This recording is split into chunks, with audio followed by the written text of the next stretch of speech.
everybody. And I have to tell you today that before I forget that we're going to have our session recorded, so you're going to have all the throw things. Don't do it because you're going to be on display. And I'm going to try to put this video on our YouTube site, so there will be a link from the OneHealth website for anybody that wants to show this presentation to the students or other faculty members. So we want really to share this presentation today. I'm Susan Sanchez, I'm Professor of Infectious Diseases and Chair of OneHealth at the Biomedical Health Science Institute, and I welcome you all here today. I am going to tell you there's a reception after this presentation. Dr. Kissinger has an injured ankle, and we want her to stand up as soon as possible, so when we finish, we can move everything outside so she can sit down, and then we can have a few sodas and cookies and some apples. That would be great. So we'll help her standing up. And so today I want to introduce briefly Dr. Kissinger, which I have to say is a friend since we actually did a session of how to speak in public together. Yes. At graduate school. And Dr. Kissinger is a professor in the Department of Genetics, and she is the director of the Institute of Bioinformatics, new institute created here, all through her insistence and performance. And she is being very interested in the genomes of parasitic eukaryotes. And what is really remarkable is the new approach to the use of molecular and computational and phylogenetic tools to analyze these parasites. And her real good understanding of how all of this works and how she simplifies and how she's creating all this software to really be able to analyze it and put all of these in the public domain has made her really a well-known figure across the world. Her papers in Nature and other big prominent journals have citations of over 300 hits. So that gives you an idea of how in demand what the information that she provides, her and her team provide to all of us related to eukaryotic parasites is in demand. So today she's going to give us a little bit of a hint of what we need for the future in regarding data and computational bioinformatics. So, Dr. Kissinger. Thank you. I'm going to swap places with you. There's a chair in the way. Okay. I'm not going to sit down, but I'm going to rest my knee on it. Well, thank you, Susan. I really appreciate this. And I ask everyone to bear with me today. I'm going to get a little philosophical on you. I've been playing with data for a very long time now. And, you know, like anything that we work with in our research, the more time you spend with it and the more you look at it from different angles and perspectives and the more it changes over time, you come to have a different understanding of it. And I feel that this year, especially for me, and part of the projects that I've been involved in has been a very transformative one in how I've been thinking about data and some of the challenges that lie ahead. So I'm going to give you a little bit of introduction to my research, some of the tools that we make, and I'm going to sort of end on a kind of a philosophical challenge of where we stand. This is very informal. I can talk really fast for those of you who know me. So if I need to slow down, please don't hesitate to say so. So that's cute. There we go. The big picture. So research, just like in our own lives, right, has become highly computational and filled with data, right? And I think we're used to this. And we try to download and watch a movie, whatever program or plan you work on. It takes a long time, and then you have to store it.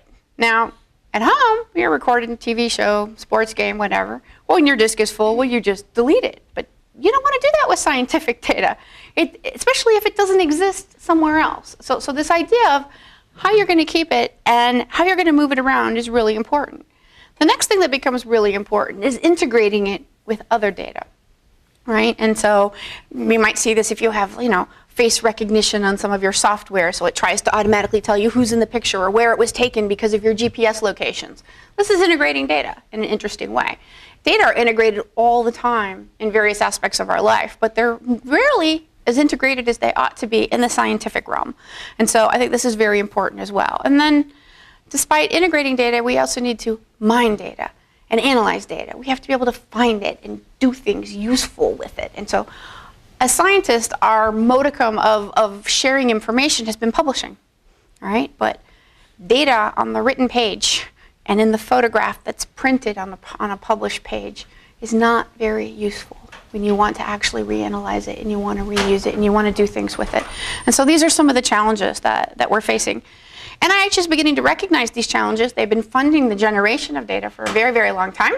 They're beginning to turn their attention to the fact that we need to keep track of a lot of this data. I think many texts sort of written on vellum a very long time ago live longer than a digital document these days in terms of being able to keep track of and curate and have for a long time important data sets. And very importantly, to be able to link data to each other. And so NIH has a really big initiative out right now called the Big Data to Knowledge Initiative, sort of on the health side. NSF has equivalent types of things in building national cyber infrastructures and capacity that I'm going to be talking about a little bit. But how do we go from, you know, what would be 400 million for drawer filing cabinets worth of stuff, right, to actually being able to learn something from all of that and not just having this overwhelming sort of tsunami that we can't deal with. So I'm going to touch on a number of themes, sort of divided it into 3 sections. The first, I'm just going to give you a little bit of introduction to the growth of data. I think we all have a sense of this, but sort of put some numbers to it. I'm going to introduce you to a database resource that I've been involved with now for over 15 years called UPathDB. It's had different names over the years, but it's database resources for pathogens. And these database resources have grown as technology has changed, as we could go from one genome sequence to many genome sequences, from ESTs to SAGE tags to microarrays to RNA-seq. How do you keep up with the ever-changing environment? I'm going to switch in the second part to a project that's really profoundly impacted me. And this has to do with integration challenges on a whole new scale. And I'm going to introduce you to the Malaria Host Pathogen Research Center project that I'm involved with. It's an all-Georgia initiative. It's running out of Emory. And in the end, I just want to talk about metadata and data access and data mining. And once you have an idea for some of this data, and I should say, to make the talk more interesting to you, you should just imagine your data. All right? Everybody plays with something. I'm going to play with my data. But there's nothing special about my data. We all have the same problem. Okay? So, UPathDB. So we'll start with this explosive growth of genomic scale data sets. And I think this is kind of fun, right? So I can date myself here, but yeah. So I was in graduate school here, okay? And CBI GenBank was starting. Yeah, they would send you a BLAST database. It actually arrived in the mail on tape. You got one every quarter. And you would load it into a local computer and you would search it there. All right, so these are things that started like, you know, in like real time, all right? BLAST, Entree, things we take for granted now. Starting of Genome, the Mendelian Inheritance Database. PubMed began in '97. It's not so long ago, all right? Less than 20 years ago. All right, PubMed Central, PubChem, etc. So on this axis, we're looking at the base pairs in billions that have grown over time in the database, and that's in blue. And the number of users using this data over here in a weekday in millions, all right, over here as we go through time. And it has just gone through the roof, right? So here's 1,000 Genome Project starting right there, all right? And now they're doing clinical registering, all right, for genetic testing. So we have personalized medicine, cancer genomes, all of this sort of on the horizon. It's incredible. I mean, just an incredible growth in the amount of data, all right? And what can we do with this data? So we're going to need some vocabulary to talk about this data, all right? So my first computer that I bought had a hard disk that was 70 megabytes, all right? And most of us now, we're looking to get 500 gigs, half a terabyte, maybe a terabyte in your laptop, right? You might buy a desktop, maybe 2 terabytes. At a university or a library level, we're talking in the multi-petabyte range for what an institution would need to be able to take care of its data. And in terms of science as an industry and what's happening out there and just, you know, globally in terms of generating data, we are in an exabyte range already, okay? And so then after that, just so you know, Zeta and Yoda are coming. So you can be familiar with the appropriate nomenclature. So the next few slides are coming from NSF. They're from their main advisory, head of their main sort of cyber infrastructure data group, Rob Pennington. And this is how NSF is viewing some of the data challenges that we face right now, all right? And that we're really on the epic of having a science and a society that's being transformed by data, in which you can make data-informed decisions, right? You can check the radar. It was raining today, right? And so, is it going to rain on you when you have to walk over to Jessie's talk or not, right? That's real-time information, right? It is data-driven, all right? And so modern science is very data and compute-intensive, whether we're taking pictures, whether we're using sensor data, whether we're looking at climates, or et cetera. And it's, not only is it multidisciplinary often and integrated, we're often looking at grossly different scales, right? Everything from pathology and sectioning tissues all the way down to looking at molecular interactions that are going on. And so you have multidimensional scaled data, right? And then we have a ton of it, right? Lots and lots and lots of it. And so this was the predictions that NSF made. So this slide obviously goes back to 2012. This is gigabytes, terabytes, petabytes, and exabytes per day, right? Blue is, this purple color is genomics. Things that used to generate a lot of data, the Hadron Collider in physics, so this is sort of this blue oval.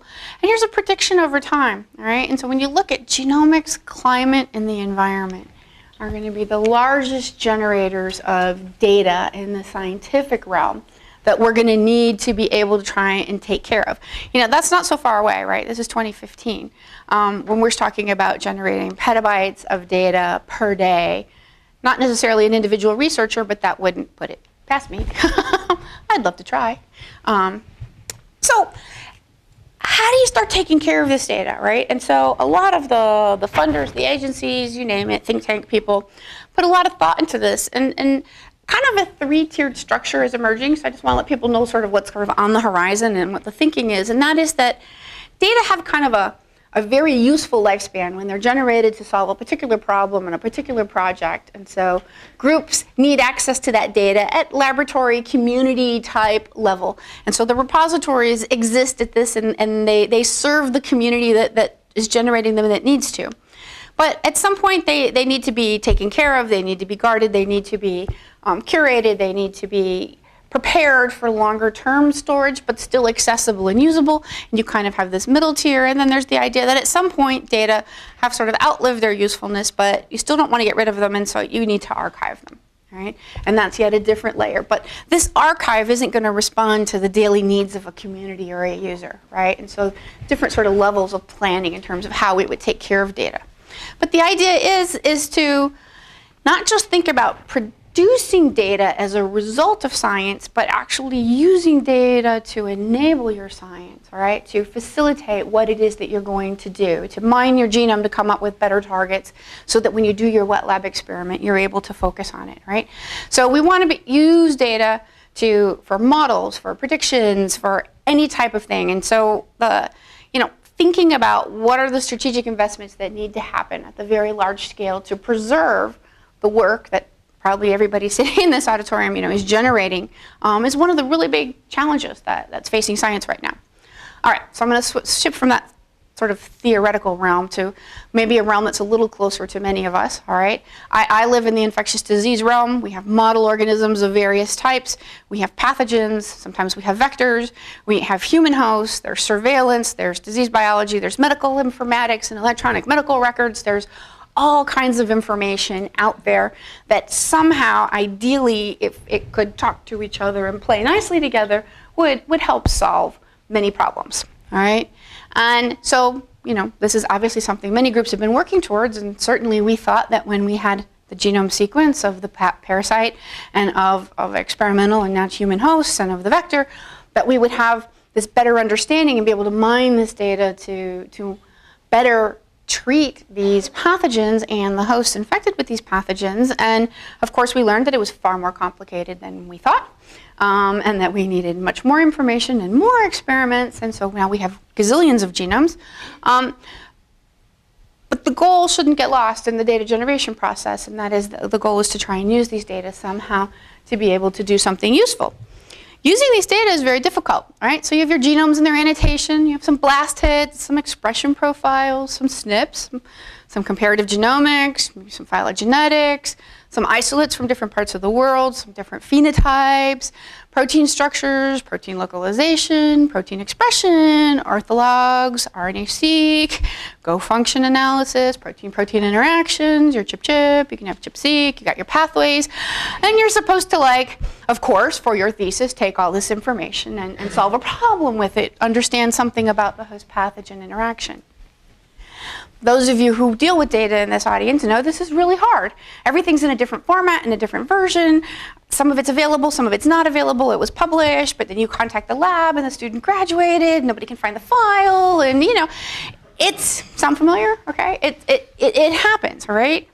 So this is the realm at which I've been playing for the last 10 years or so, but it pales in comparison, right, to now when you take all of this and now you have an immune system. Right? Another whole set of factors that you need to deal with when you're thinking about a host-pathogen interaction. And then, of course, this host and this pathogen, they exist in some kind of ecosystem, right, where you have component parts that are playing and facilitate each other. And then, of course, they exist in some kind of climate, right? So I happen to deal with malaria, so the amount of rainfall and heat very much affects mosquitoes and has tremendous effects, right? So in an ideal world, we would link all of this information together somehow to be very useful. However, the real world looks kind of like this right now. For the most part, it's exceedingly painful to try and take these different data sources and link them together in an easy, intuitive, and meaningful way that doesn't require everyone to drop their main intention and learn an entire other discipline to be able to carry out their work. So, it's a very real question about where do we begin. I'm a big fan of divide and conquer. I'm sure we've all picked out the edge pieces and the colors, sort by colors, and you can begin to solve the puzzle, no matter how many pieces it has. So I'll talk to you a little bit about some resources that I've been involved in for a long time. These are database resources for now we have host, schistosomes, fungi, bacteria, amoeba, not bacteria, microsporidia, I should say, Giardia, Trichomonas, the trypanosomes, Plasmodium, the pyroplasms, Toxo, Crypto, a large number of organisms. On this axis here, you're looking at a gross phylogeny of the eukaryotes, all eukaryotic organisms. Anything that's already shaded in is a section of the tree that we already make resources for. These dots are just data sets that happen to be available.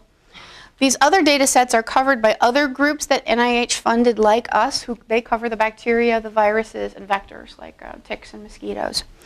And we've recently taken on the fungi and the oomycetes and the trypanosomes that are covered by other funds. And so together we have a large section of the tree, and we even now are doing the flatworms in here. So it's a fair large number of organisms, all right? So we have hundreds of genomes and thousands of data sets, all right?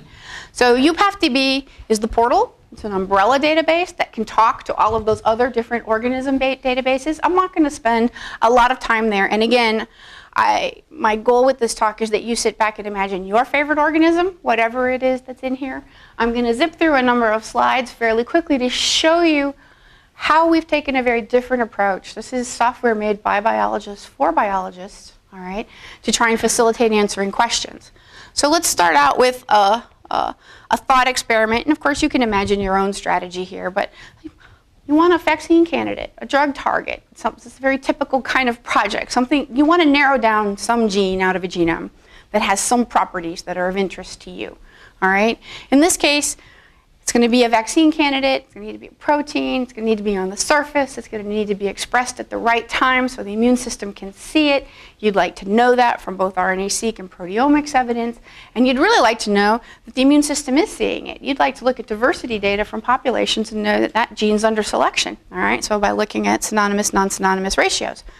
Now all of this data can either be generated or exists out there in papers and different data sets, all right? What we've tried to do is put it all together behind the scenes to make it easier to use. So I'm just going to walk through this kind of strategy.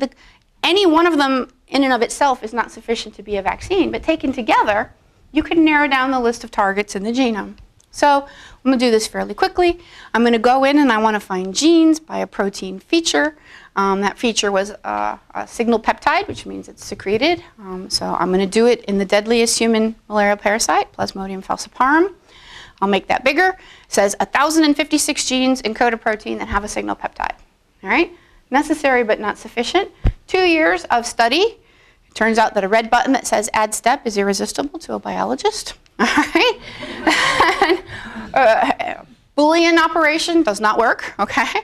But if you say add a step, what step do I want? Transmembrane domain. How many transmembrane domains? I don't care, 1 to 99. But here's where it gets important, right? Here's where we ask you. We say, what do you want to do with your transmembrane domains in this step, number 2, relative to that step, number 1? All right?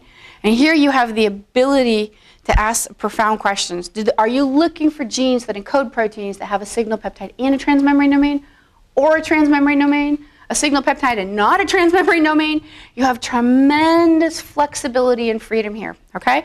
I'm going to intersect them. I want them to have both. It says, okay, 697 genes have both. These are the independent counts. This is the list of genes down here, all right? Add a step. I want to look at expression. I want to know that this is expressed at a time when the immune system would see it. I take an RNA-seq set, I do it again, I intersect, and I'm down now to 520 genes that are expressed at the right time, have a transmembrane domain, and a single peptide. I want to look at the proteomic evidence. Fine, go search mass spec. I'm down to 187 genes. Now I want to know that it's under selection. I'll look at SNP polymorphisms, all right? Now I'm down to 125 genes. That becomes a manageable data set that you can now export and look at and begin taking to the lab and narrow down to evaluate them based on all kinds of other criteria that may solve your problem or not. But suppose you happen to work in all of the other malarias, most of which aren't culturable, so you don't have this data. You can use this data and transform by orthology and find these same genes in a related species, all right? So I can go in, ask for orthologs, pick a different species here, Plasmodium vivax, that you cannot culture, and it tells me, aha, I found 109 of them. All right? So we have behind the scenes calculated all of the all-by-all gene comparisons of orthologs between all of the eukaryotic genomes that we curate, as well as the bacterial, and we have over 200 of them, quite a lot. So it's a fairly extensive resource. Okay, now let me see where I'm at. Then the cool thing is we give you a little tiny URL. You can take it and send it to your friend, your collaborator, your PI, your student. They can go in. Each of these steps can be tweaked and revised by clicking in the corner. All right, and most importantly, you can get the data. You can get the data in the way a biologist wants to see it, a tab delimited file that you open in Excel, or a FASTA file because you want the sequences. You might want the sequences upstream, downstream. It's configurable to get what you want. Maybe you want on the reverse strand. It doesn't matter. If you're a bioinformaticist, we'll give you GFF3, XML, or JSON. All right, so broad spectrum here. Now, here's some real examples. This is another parasite. You're looking at the host-pathogen interaction. This is an instance in which we're looking for kinases, where we want a kinase that's secreted, that it's expressed at a particular time when the parasite's transitioning, and gee, it has SNPs, it's under selection. We want to look for it, right? And the nice thing is that with this strategy that's created, 9 genes came out of this, and they're all rhabdory kinases. For those of you that study this pathogen, you know it found something meaningful. But the cool thing is that you save the strategy, not the result, because as the data change, the answer changes. All right? The underlying data are changing about every 2 months. We'll change this first word from kinase to phosphatase. All right? Populates it all the way through again. There's 4 genes, 4 different genes that fulfill this particular criterion. So it's a very flexible strategy. Now, because I'm talking about lots and lots of data, I'm going to talk about the biggest new data sets that have been coming along, and this would be metabolomics data. These are the newest tools that have been released in our database. You'll find them here under other data types. We have pathway data, so you can see you can go in and select glycolysis. For glycolysis, we'll draw out the pathway for you in Cytoscape. You can pick a particular enzyme, in this case here. We'll show you which organisms are annotated to contain that enzyme, which are predicted to have it based on orthology. We'll show you the substrates that that enzyme may act on, the metabolites that you may be interested in. And interestingly, you can take each enzyme box and paint it with the color representing the different organisms that it may be found in. So you can immediately do a comparative pathway analysis visually by looking at the presence. So this is Cryptosporidium and Toxoplasma, Plasmodium, as the different colors.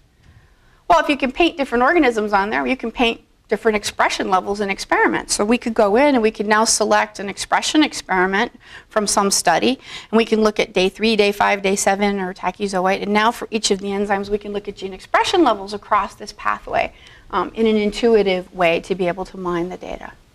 So that's all I'm going to show you about the playing around within the database. This suits one group, one community of users, but it could suit any community of users. It could as well be the database for a museum in which you needed all items that were collected by this investigator between this date range, in this locale. You can slice and dice the data any different kind of way. I did want to let you know that we are creating a host database. It's called HostDB. Right now we have human and mouse in there. And it's collecting host response immunology data in terms of how the host is responding to the pathogen. Whether it will continue as a freestanding database is still a little out. We started development on this, and then we realized, as I'll come back to at the end, really, it needs to talk to the pathogen, but all of the pathogens that we cover infect humans. So this would need to talk to all of them, and so how we're going to architect this is still a little nebulous. But I want to show you how we've taken this software that I know some of you have seen in previous talks that I've given, and how we've repurposed it for something that I think is going to become a much more important problem, and that's dealing with metadata. That is the data about the data. How is it that you can go in now when there's 10,000 RNA-seq experiments or 10,000 genomes and find the right one that has the characteristics that you're looking for the experiments that you're interested in? So just like we can do this commercially, I think it's kind of interesting. A lot of us have gone shopping online. I'm going to make that presumption that you've bought something perhaps on Amazon or your favorite clothes dealers or an airline, all right? And what do? They give you filters, right? You get to narrow down what you're looking for by using a set of tools on the side, right? So here's an airline website, all right? This was made by my collaborator. He lives in Philadelphia. And you can pick by, do you want nonstop? What cities do you want to go through? What price does it have to be? What seats are available? You can do it all. You can pick the jet you want to fly on. It's pretty wild. When you want to leave, when you want to start. That narrows down your data set, right? When there's so much data out there, time is too precious to spend 3 weeks combing through GenBank output trying to find the exact thing that you're looking for. So what we've done is we've teamed up with the International Centers for Excellence in Malaria Research in a funded side project to take our software and help them prove whether or not the software can be adaptable to use for an epidemiological experiment, okay? And so we've done something very interesting here now. Instead of looking for genes, we're not looking for genes, we're actually looking for participants in a study that have particular characteristics, all right, that might live in particular types of housing or dwelling and have had a certain number of clinical visits with certain clinical outcomes, all right? And so same kind of idea where you have data now, but we're going to use this metadata to narrow down and try and find a particular group of participants. So we're going to do a thought experiment here. We're going to look at a longitudinal cohort study that was following over 300 households in 3 different regions. So these will keep popping up. Every participant had routine quarterly visits plus additional visits if they were sick.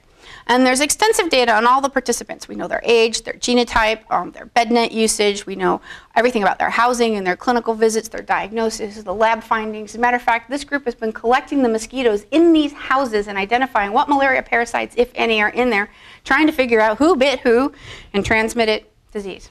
All right? It's a really beautiful study. So, it's a couple of questions we could ask. I'm only going to take you through the top one. What about asymptomatic infection? This has been incredibly recognized now for malaria patients, that you can be infected, you can transmit to others a malaria infection, and yourself not show clinical symptoms. All right? So out of this study, how could I find them? And I can ask, what's the impact of age or of prior exposure, geographics, any number of correlates I might want to bring in. So I'm going to take you through a query that would let you try and walk through this particular, to answer this kind of question. So the first question that I'm going to go ask is I'm going to come in and I'm going to pick a group of participants. And in this case, I'm going to ask for children that are between the ages of 2 and 10. Now, something that we're doing new, and this has to do with dealing with lots of data, and it's a change that we've made, is we're taking to showing you the distribution of the data that exists within the database so you can select by moving your mouse over it the range that you want. In this case here, from 2 to 8. And as soon as we do that, it says, hey, you're selecting 605 participants. And you immediately see who you're excluding, and it shows us their geographical distribution based on the age that I have selected, so we can see if there's a bias or not in what I have picked. The next thing I can do is I can say, all right, if I'm looking for asymptomatic, I want to know they were exposed to malaria. So I'm going to pick households that had a lot of mosquitoes. So again, open up a window that shows me how many mosquitoes were observed, and I pick ones that have 20 or more mosquitoes per household. All right? Next, To know they were asymptomatic, I need to know they were seen in the clinic regularly, that somebody saw them, they didn't have a fever, they weren't sick, and that we have blood samples. So the software now lets us do this. So I can go in and I can say how many had at least 3 visits, and again, I can see the distribution of who qualified for that study. And so we come back to our strategy system now, where I found 147 participants that meet all of these criteria that are between the ages of 2 and 10, greater than 20 mosquitoes per house, and at least 3 routine clinical visits, not sick. All right? And now I need to know how many of them are asymptomatic. I'm going to do this by removing everybody who had malaria. Okay? So I'm going to go in, I'm going to add a step, and I'm going to pick participants from this group, and I'm going to subtract from my first step any that were clinical positive for malaria during any of their visits. When I do this, we're going to come up with 17 participants, and I can make a histogram just by clicking on that of their distribution, so I still have some from all ages except age 4 that met all of these criteria that I was looking for to try and find them. All right? And now, if I want to know whether or not they were asymptomatic, that means they have to be infected. So I'm going to go back and I'm going to search the clinical records now for their laboratory results where they did the blood smears, and I'm going to find if any of these were positive either by PCR or by blood smear for parasites. So we can do that. We go in and we look at blood smear results, and we can intersect them with our previous data set, and we find out that 16 out of the 17 were indeed positive by PCR blood smear, yet had no clinical symptoms during any of these times that they were seen in the clinic. This is an interesting population to study now, right? It's a way to go in and to approach your data and mine it in an interesting new way. And here comes, the data integration part. We're linked to Google Maps. These study participants and the study sites, we have GIS coordinates for them. We can now walk into Google Earth or some other type mapping map application and immediately know something about where the different participants or households happen to be located. If you know the location, well, then you can walk into the climate databases and rainfall resources and all kinds of other databases once you can talk a common language, all right?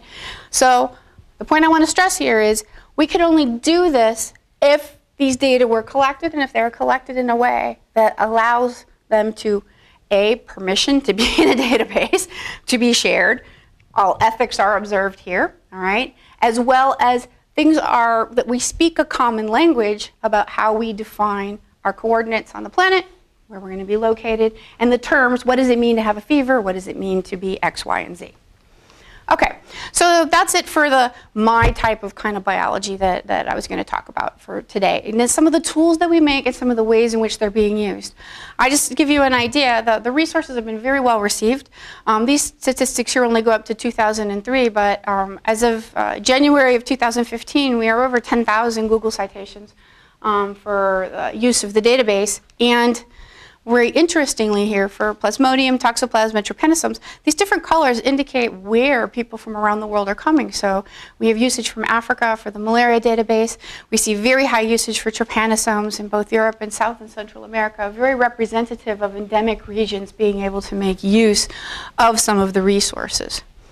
So conclusions for this part, and this was the longest part, data collections are growing very rapidly in all sectors, including biology. And we need a really sophisticated approach and set of tools to think about how we can mine them and use them in the best ways. There's a whole new field called data science, in case you haven't heard of it. There's whole schools of information and informatics. It's going to be a part of our new School of Engineering as well, and there's already a group in the business school, been dealing with data for a long time. And we need to capture and mine this metadata so that we can really see how many interesting and novel and new things we can do by utilizing it. And the advances in technology, computer science, engineering, and math are really making a lot of these innovations possible now. And I encourage everyone to think about it as you go forward collecting whatever data you're collecting. So part 2 is the project that's really changed my thinking about data. All right. This is the Host Pathogen Interaction Center. We're studying the development of pathogenesis in an infection over 100-day subcuratively treated infections. This is an all-Georgia initiative. For the most part, involves Georgia Tech, Yerkes, the CDC, Emory, and UGA. It's directed by Mary Galinsky at Emory. And NIH put out a call for the following. They wanted systems biology projects to look at the host-pathogen interaction. You were required to use 5 kinds of omic technology to address the development of pathology. And you want to establish an approach that generates and interrogates data to produce models of the interaction that are iteratively refined. And I'm going to come back to this iterative, which means you have to collect a whole lot of data and a whole lot of metadata about the samples, the diseases, how they're processed, etc. So malaria, for those of you who might not be familiar with it, is an exceedingly complex disease. And the development of pathogenesis is a complex interaction of a number of factors, not only the genotype and the biology of the pathogen, but the genotype and the biology of the host, and the geographic, social, economic, climate factors that come together to make it possible, all right? Different types of outcomes. So it's a very, very complex disease overall. We are going to focus on modeling 2 particular aspects of it. So malaria, briefly, its life cycle, it's transmitted by mosquitoes. When a mosquito bites you, a sporozoite will go to your liver. It will hang out there for 7 to 10 days. You don't even know you're sick. Comes out of the liver, gets into your red bloodstream, and it begins cycling. All right? And depending on the species, it will cycle at different numbers of hours. When people get fevers that we associate with malaria, it's when the parasites are bursting out of the red blood cell. All right? And gametocytes can be formed that mosquitoes can then bite you when they're loose in your bloodstream, take this up, and continue the cycle around. But you'll notice there's a non-human primate here. It's exactly the same for them. Matter of fact, there are more species, many more species, that naturally infect non-human primates than infect humans. All right? And many of them cause pathologies identical to what we see in human pathogens. Right? So what we're going to be doing in the malaria host pathogen, so we are doing, we're 2.5 years into a 5-year program, is we're using non-human primate models and we're getting human data for species that naturally infect non-human primates, or for species that can artificially infect a non-human primate without being splenectomized, or species that naturally, such as Plasmodium gnolzi, infect both humans and macaques. All right? And so they can do the host switch all by themselves. And then we're collecting data from these international centers on malaria that I told you about in the previous section. They're giving us sera so that we can compare to what's going on in humans. So it's quite an immense model system, all right? And what we're going to do in this, we're mainly testing 2 very important hypotheses that we're working with. And the first has to do with the fact that just because red blood cells are popping, not enough of them are destroyed to produce the levels of anemia that are observed. And there's a very prominent belief that the parasite have the ability to affect erythropoiesis and to dysregulate it. And so we're modeling this and we're testing it, and I'll go into that a little bit. We're also testing the hypothesis that the parasite has the ability to dysregulate the immune response when you have the development of severe malaria. All right, so when the children enter coma. All right, and so there's a lot of immunology going on. The basic experiment, it's 100 days long. Time points, we're getting parasitemias, CBCs, and chem profiles almost every day. Well, every day. We're getting metabolomics every other day. And we're getting at major time points of the development of particular pathologies, venous blood draws, the others are just capillary ear sticks, and bone marrow samples. All right? And from these major time points, we're doing everything omic, RNA-seq, proteomic, transcriptomic, metabolomic, adaptive and innate immune profiling. It's a tremendous amount of data. The data comes out looking something like this. So this is a Plasmodium cynomolgi infection. It's a relapsing one. It very much mimics, it is very evolutionary related to Plasmodium vivax. And what happens? An animal has no parasitemia for these first few days. It comes out, right? And then it bursts out, and the animal is very sick, and they are subcuratively treated. Here, they have a lot of parasites in the blood, and then they seem to be cured.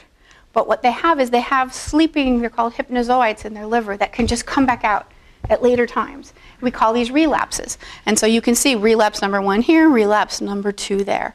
And at the same time, we can be watching what's happening with hemoglobin, what's happening with reticulocytes, what's happening with parasites.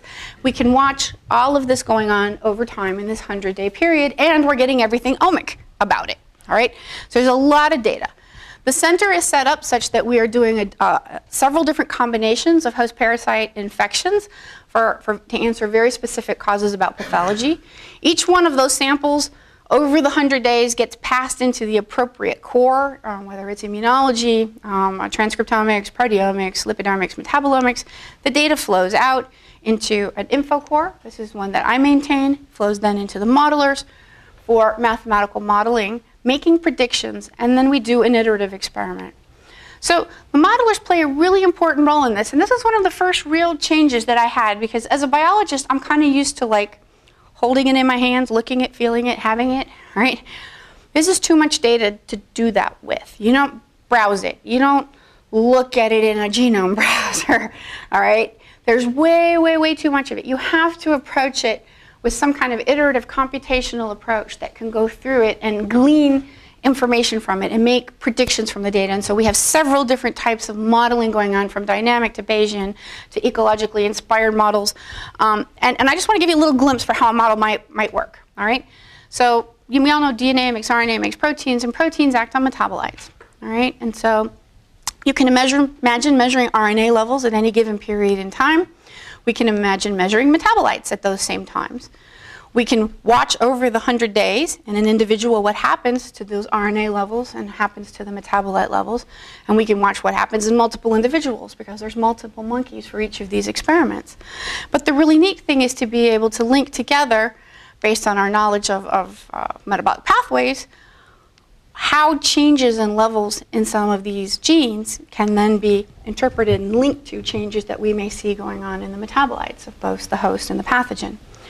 So this is just one example. We're doing it for, we're looking at immune responses this way. We're looking at erythropoiesis this way with different kinds of modeling. And what you want to be able to do is you go from having, you know, some kind of idea where you start here with an idea and you go in and you do some experiments, you get some data, and then you look at it and you kind of have a reality check and you've got to refine it, and you make some predictions and you change something. And you do the experiment again, and you learn a tremendous amount from doing that. It's been a very informative experiment to go through this. So this talk was about data, so I'm going to return to the data now. We're going to stay there for the rest of the talk, all right? And I have 7,600 parasitemias, 9,000 CBCs, 6,000 biotin labeling of red blood cells so I can watch them come and go, right? A bunch of clinical tests. I have 840 complete 4-panel immune response assays. I have 1,100 RNA-seq experiments, 1,100 proteomes, 6,000 metabolomes, 1,100 lipidomes, okay? This is more data by many-fold than was in all of the UPath resources, all right? In fact, it's close to about 25 terabytes of data. And so I'm going to talk about how this has really changed my view of the world, right? In turn, we'll have over 250,000 files, Excel spreadsheets and raw data files and interpretation. So, you know, how do you think about, yeah, we can do it, we can archive it, we can label it all, but how does it become useful, right? How do you take this data and how does somebody other than we who are generating it actually benefit from this great expense, right? First thing we learned was we had to make our own data tracking system. So we've made a dashboard in the lab so that we can follow from generation in any particular core being sent to the core. They run it, they send it back, it's been validated, it's been put in a resource all the way out to release to the public, all right? So we're following each of these major data sets all the way through. Now, that looked pretty. This is more complicated. In reality, we're doing all kinds of transfers of data and quality checks, and we have a really nice Georgia-wide infrastructure set up now to move all this data around, and the goal is to get it out to the public and to a place like PlasmoDB. Now, I showed you those searches in PlasmoDB and the kind of power we have to slice and dice data, but these data aren't like that, all right? And this is where we really ran into a kind of a curveball. And here's where I'm going to return to the metadata about the data. What I do have are 1,400 metadata terms about all the data that we're collecting in these experiments. Everything from cage number to parent to handler to kit used to machine to version of software used to method of normalizing to et cetera, et cetera, et cetera. A lot of data been collected about it.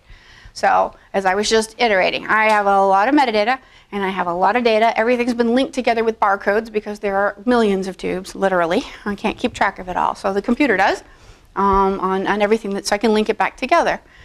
And so this is a contract. So is the database. It's a contract. It's not a grant. It's a service. We have to provide it. And I'm supposed to take this data and make it available to the community. And I run into a brick wall, okay? And this is where I think it's one we're all going to face, and I think it's a very challenging one.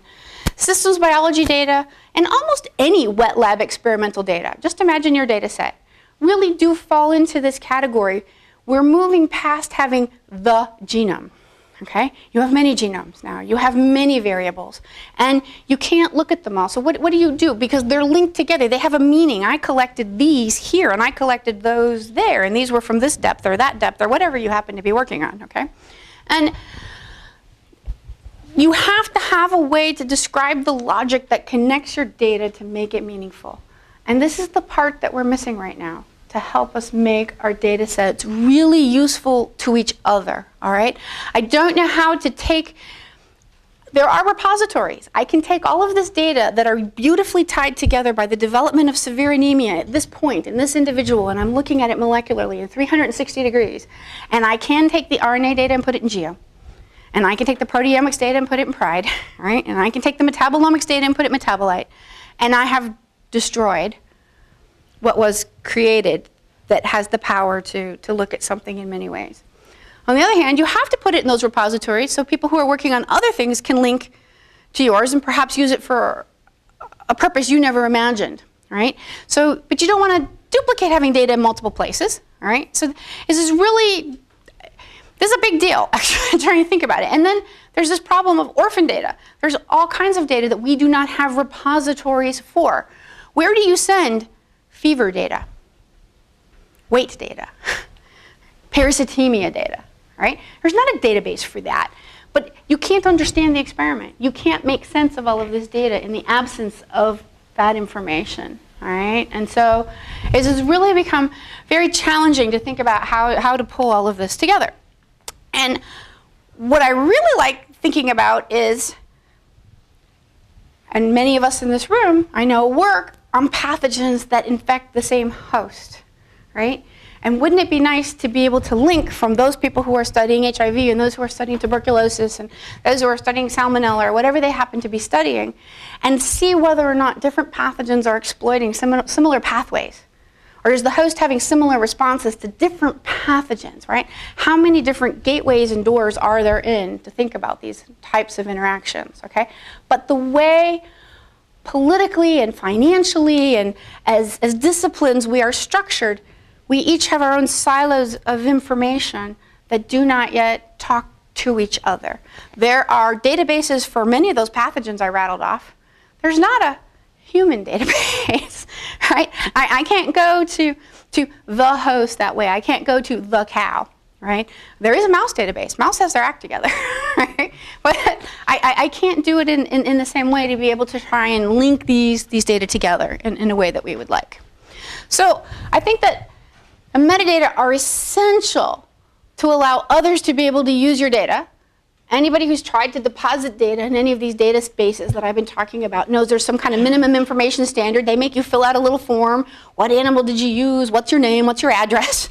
You know, what's the name of your file? And you give it to them, right? But that doesn't make your data well usable by others, all right? And so the thing I've really been working on and thinking a lot about lately is like how both what you decide to collect, what you decide to share, and how you decide to share it really determine how well your data will be used in the future by anybody else, all right? And I know that as you know, we're at a university here, so a lot of us are students or postdocs or on PI. We generate data and we don't always think about others using our data in a lifespan or using it for a purpose beyond what we generated it for, okay? But if collected properly, it can have a life far beyond and uses you might never have imagined for other people to be able to link to it. And so some of the ways that people are beginning to take data, because we do speak different languages and we come from different fields. We already heard the word ontology earlier. People might be familiar with the gene ontology. Just because you call this gene Act1 and somebody else calls it CY499, it's enacted, right? We have a concept for it. And we can do the same for all these experimental metadata. So I and others in my group are involved in a number of ontology efforts. This is done by collaborators of the UPath project, Chris Stockert and Jia Zhang, where we take, you know, the idea of a patient and a visit, and you know, there are thousands of people, believe it or not, working on these things, so you can map up to a concept. And once you can take your own data and map it to a concept, then you can speak a common language across concepts, and you can get knowledge from data. This is in the BD2K initiative.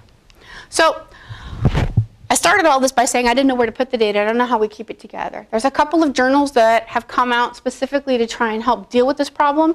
One of them is Gigascience, and Nature has also created one now where you can publish metadata about an experiment, and they give you a DOI for it as a publication that you can now put as a cross-reference into your data record when you submit it, as a way of providing that full description of the experiment and the data so that somebody else can actually find it again and try and recreate or understand what you have done to be able to use the data in another way.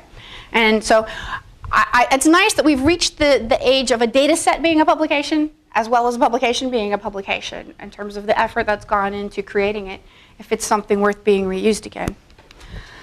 So I want to finish up with some of the areas that we're still really struggling with, and that is, I started all this thing, I'm working on the host pathogen interaction, right? And what is it that you imagine you would look at for a host pathogen interaction, right? How do you view the results? You know the pathogen is doing something, you know the host is doing something, you're measuring all these variables across time, right? And so you want to know, right, when the pathogen's doing this, well, the host is responding this way, and when the host responds this way, the pathogen does that. You want to have this kind of interactive knowledge of what's going on.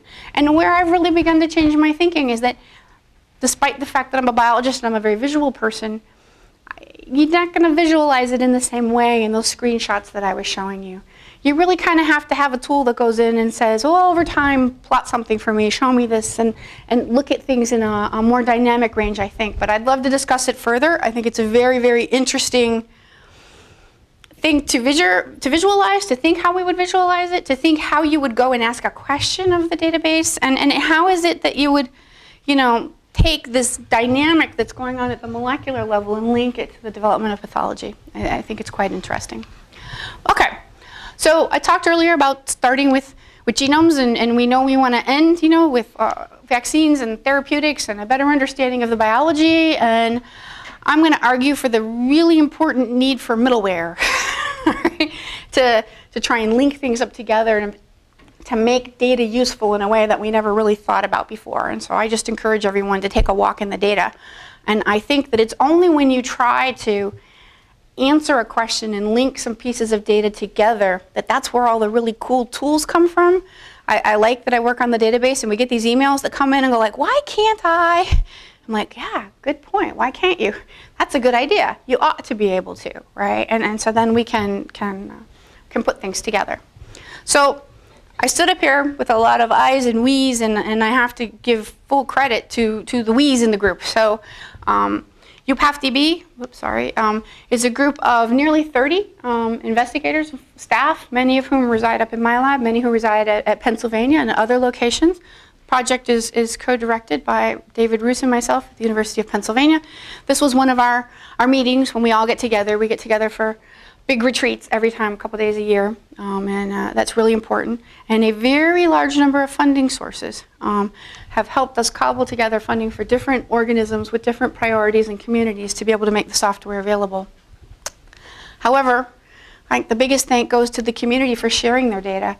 You might have it in your mind that I have a team of people who sit there reading the literature and pull out genes and curate them. No. Matter of fact, if a data set isn't provided to us by the community, we don't have it.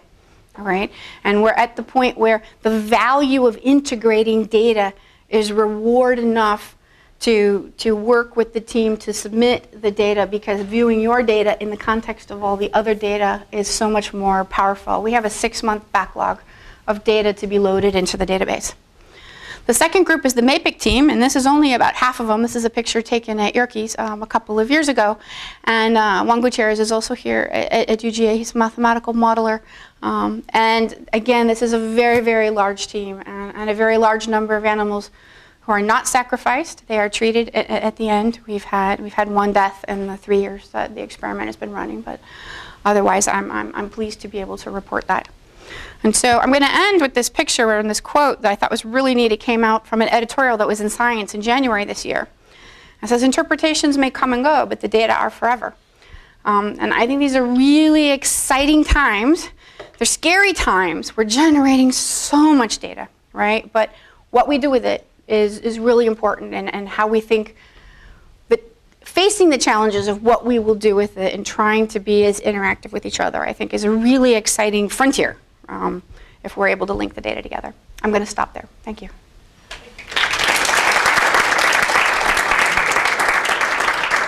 So let's do a few questions here, and then we'll move to our reception. Okay? Anybody has any questions for the statistician? Easy ones and hard ones. So what? Okay, go ahead. So, when you are getting data sets and putting things in front of you, how do you or any of us have any feel for the quality or the reliability of the data? Yeah. Because if you have automated connections and some of it's wrong, then you're back in the garbage in, garbage out situation. Yeah, that's a very good question. So, for data that undergo a large amount of processing, such as sequence data or RNA-seq data, things that go through a lot of statistical analysis where, depending on how you tweak your parameters, you come up with a number of different results. We have generated a series of what I'm going to call fairly generic but very biologically informed pipelines. And what we ask researchers to do is to provide us with their raw data. Very often their first instinct is, oh, no, it's so difficult to analyze. If I give you the raw data, everybody will get it wrong. But we don't release the raw data. We have it, but we process it all through the same pipelines. And we do that so that the data sets within the database are comparable to each other, because otherwise data from different platforms generated in different sets of values from different researchers can't be compared similarly. Now, once we do that, we share our answers with the data provider, and this is all before anything is public, and we ask them for our quality control and we compare. 99% of the time we comes out quite close, and that's nice. There's times when we disagree, and then we try and find out why, and that's always a learning experience for both sides about why it was that there was a discrepancy. We always provide links when the data sets are published to the published paper and where they can go get the author's version, as well as you can download our links to raw data if they're provided in Geo. We don't release the raw data, but you can download the data sets. Depends on the data, whether or not we have the data set available for release or not. We try and send people back to the author whenever possible. But that's a really good question. We've reached a point where many of the data sets that are deposited with us are pre-publication, even, because that helps the investigator analyze their data.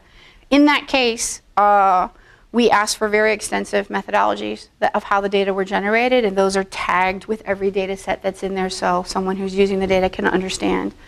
Over time, those data are published. I would say on average, more than 80 or 90% of the data in the database are published and thus have gone through peer review, at some level. But we don't make a call other than the common sense criteria. It's a good question. Jessie, what about when you get to human data and identifiers and locations and stuff? Right. So that's a barrier we're just crossing.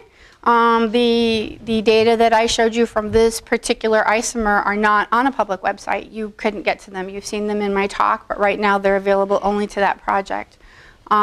We are very carefully controlled and cognizant of a number of things have to happen. So for those of you who work with humans, you have to have IRB approvals to even work with humans and get the studies approved. If that approval did not include consent for data to be in any kind of something like this, well, it's a non-starter right there, then the data can't even come, all right? But this is something that many investigators don't think about, where their data might be in 10 years or 15 years. I mean, this was the same rules on what's considered in terms of GIS information, identifiable or not. And for right now, we actually, on our public databases, we only identify to the level of the country. So our databases are not useful for a real-time epidemiological study. There's not time to get the data in, watch what's happening, and see things coming back out again. And they're not intended for that purpose. But yeah, no, we have to be very, very careful. And nothing we have can be identified, and we haven't released anything human publicly yet, other than the published human genome sequence in the host DB. Yeah, very good question. Any other questions? You haven't really talked about the issue of reproducibility. If another group somewhere wanted to reproduce the data, not the data, the conclusions that you get out of using these tools, would they have to reproduce the environment, the software? Not the software, yes, because it's bioinformatics, but we have, for every release that goes out every 8 weeks, there's a full set of methods and software versions and everything for everything that we do. So it is reproducible, not easily reproducible as if it were in a Galaxy pipeline, but it is reproducible to the extent that every version, every parameter, we actually give the command line arguments of everything that we ran for the analyses. So that's fully available. Yeah. So I have one question and then we go out to the reception. So you say you require IRB for the human experiments. What about use proposals for animal experiments? They're all IOCOOK, approved. So we have to, everything is very, very, we can't take it if all of the paperwork is not in place. So, Okay. yeah. Well, we can continue asking her questions outside. Comments and suggestions are welcome, and there should be some refreshments. So please, Thank you. let's follow. Thank you very much.